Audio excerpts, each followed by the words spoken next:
the big reveal.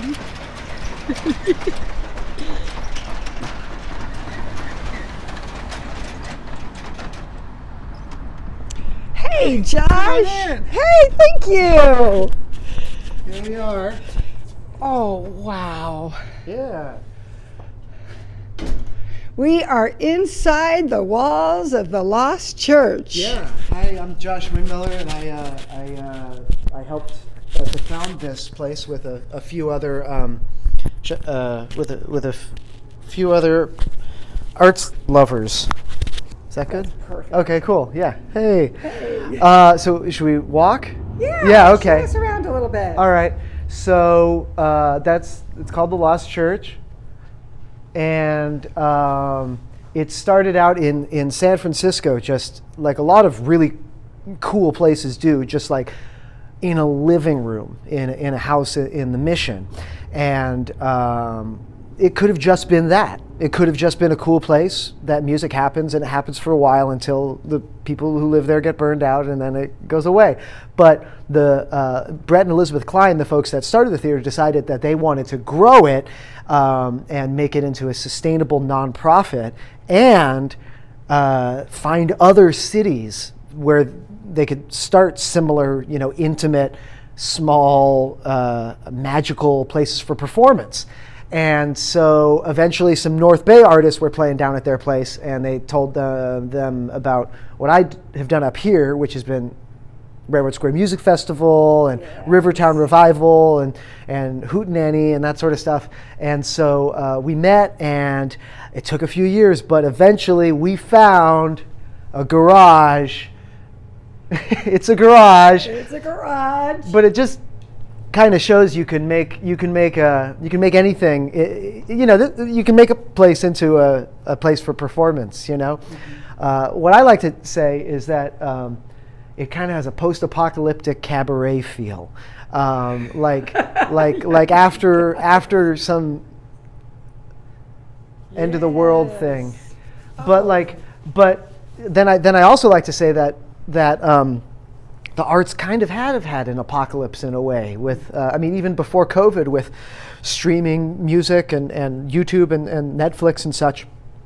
It's like it hit the live performance world really hard.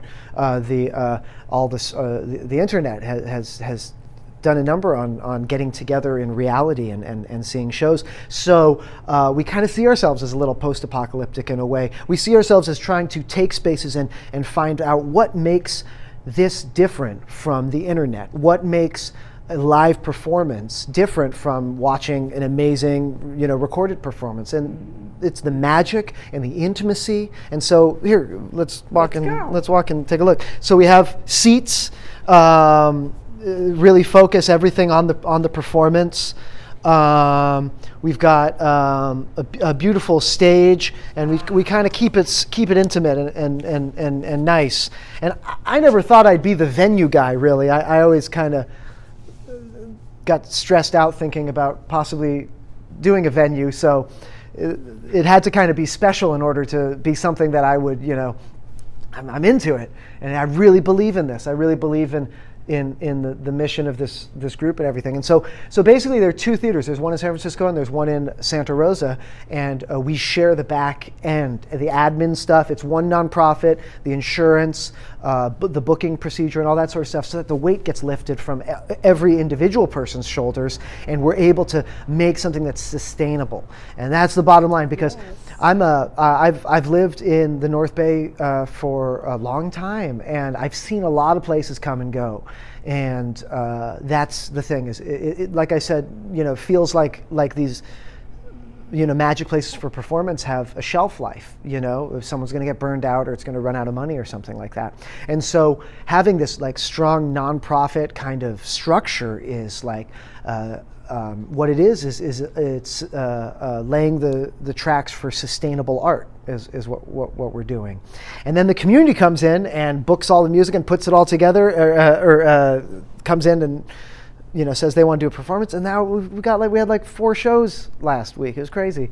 It's in 1 week. And they're all different, and some are songwriters and some are bands and some are magic, and that sort of stuff.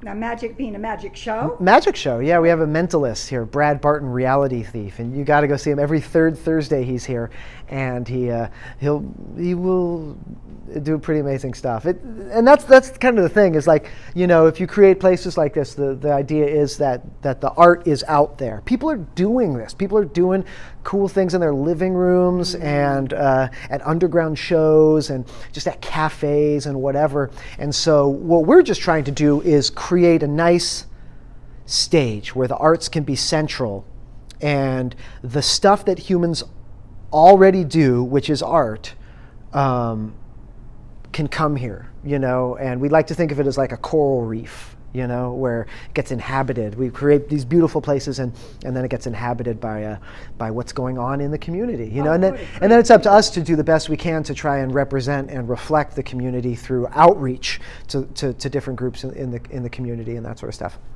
And that's the same thing we do with Railroad Square and that sort of stuff, is try to keep our ears to the ground, ears in the air, ears everywhere, always looking for music, a lot of ear sensory action going on, going out to shows, talking with people, trying to find more stuff and spread the word about these places that we're trying to make for performance to happen. And that's this, and that's Railroad Square Music Festival and other things like that.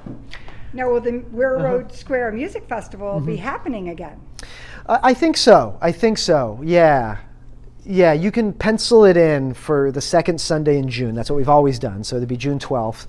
And it's just a funding thing because it's a free festival. It's really tough because we pay all the artists and pay all the staff and all that sort of stuff, and it takes just a lot of infrastructure to make it happen.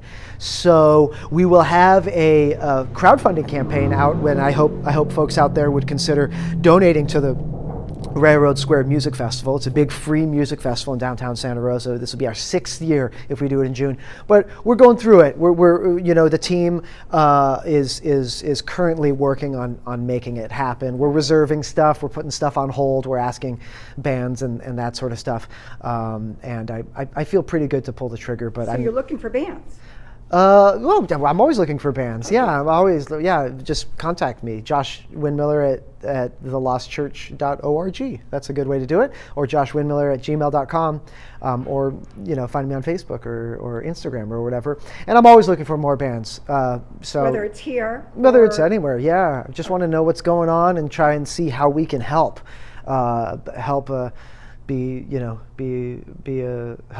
put things on stage, ideally, you know. This place is kind of different. It's you know, spaces are weird because, you know, they're more suited for some things than others. We're not going to put on like a lot of punk or big, you know, like drum-based kind of music here and that sort of stuff. But we'll do that at the festival. So we want to know everything. We want to know everything that's going on. Yeah. Well, I remember one year being at the Railroad Festival, and it in June hailed and rained on us. Everybody had to run for cover. That was really weird. And then the next year, it was very sunny. I don't know. Yeah, it was crazy. So I don't know. Yeah, I'm really glad we had like a media team out there. We got a lot of photo and such of that crazy year when it hailed in the second Sunday in June It's just part of the magic of music and live entertainment. I guess so. It might as well, happen when the music's going. It was cool, yeah. It's kind of like Woodstock had all that rain. It had all that rain, yeah, totally. Yeah, it's something that people can say, I was there for that. That's right, I had that experience. Yeah, the whole place got hit by hail, and everyone, Prairie Sun Live, the sound company, they were on it, and they just covered everything, and people were huddling under little tents and stuff, and then everyone just came out and like was partying, and the streets were all wet and everything. That was amazing. It was an amazing That was event. beautiful. Yeah, and so hopefully that happens again. Keep an eye. Find Railroad Square Music Festival on all the socials, and we'll let you know, like for sure when we announce. But it's looking good. I'd put a little pencil mark in your calendar for the second Sunday of June, for the 12th. And we'll see what happens with that. It was a bummer we couldn't do it for the last 2 years. It was we were having a lot of really great momentum going, you know. Has anything good come from the pandemic and being open as far as music and? I have enjoyed during the pandemic. I did a little thing with a friend called Social Distance Live, which is it's a show. It was a weekly show. We're doing it again actually right now, just to kind of keep things going. But it was a weekly show where we would choose a different artist to cover. Like here's a Bjork show or a whatever, a Sam Cooke show or something like that. And artists would send in videos. And at the very beginning, the videos were all live and it was all this one thing. But then people started really upping their game with making really interesting videos. And so that's one of the things through the pandemic that I had in my life was this Social Distance Live show that I think was really positive, and we had a really great community going on with it. Artists every week, 12 or so artists making some really good videos, even the real intimate ones. They were really done well, and I think a lot of artists learned how to do that. Of course, it's like when the pandemic hit, you're all kind of in shock and you're like, oh man, do we have to learn another skill? I was just learning how to get my pedals together, Social media skill. Yeah, and social media and that sort of stuff. And then now on top of that, I really need to leverage the social media and I need to become a videographer, So but it was kind of like a cool community thing where we were able to all work on those skills a little bit together, really encouraging one another and everything. So actually I was doing that with my friend James for over a year, during the pandemic. So it kind of felt like music was always still going. People are still doing stuff. The Railroad Square Music Festival did an online thing, and so did Rivertown Revival, trying to feature artists performing from their homes. I felt really busy during the lockdown years. Couldn't do this though. We just reopened this place in September, and so and it's a safe place to come and be still for those that Yeah. have a little concern with masks and all that, because it's somewhat open. Yeah, totally. Yeah, we can keep that open. That was a blessing that we weren't even expecting, that roll-up door. Yeah, the roll-up door you all Sometimes- saw at the beginning of the video. Yeah, not so bad Not so in bad. a garage. Well, Josh, do we get to publish this and you and share it with the world? Oh yeah, please do. Yeah, Awesome. definitely. Yeah, I'd love to, and I'd love to appear again whenever you want to talk about stuff.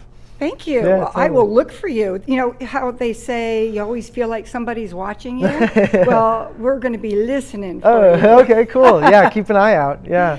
All right, everybody, that's a wrap. Thank you so much. Yeah, thank you. He already let us know, but you want to let us know one more time how to find out what's going on in Josh? Oh yeah, I mean, if you find Josh Windmiller on Instagram and Facebook, that's good. And then there's the Lost Church SR, which is this beautiful theater, and Railroad Square Music Festival, and Rivertown Revival, and there's a lot of other stuff. Just go to the Josh one, and I'll try and share more of what I do through there, and then you can stay on top of it. Sounds like a great plan. Great, Thank cool. you so much. Thank you. Okay, Thank you. cheers.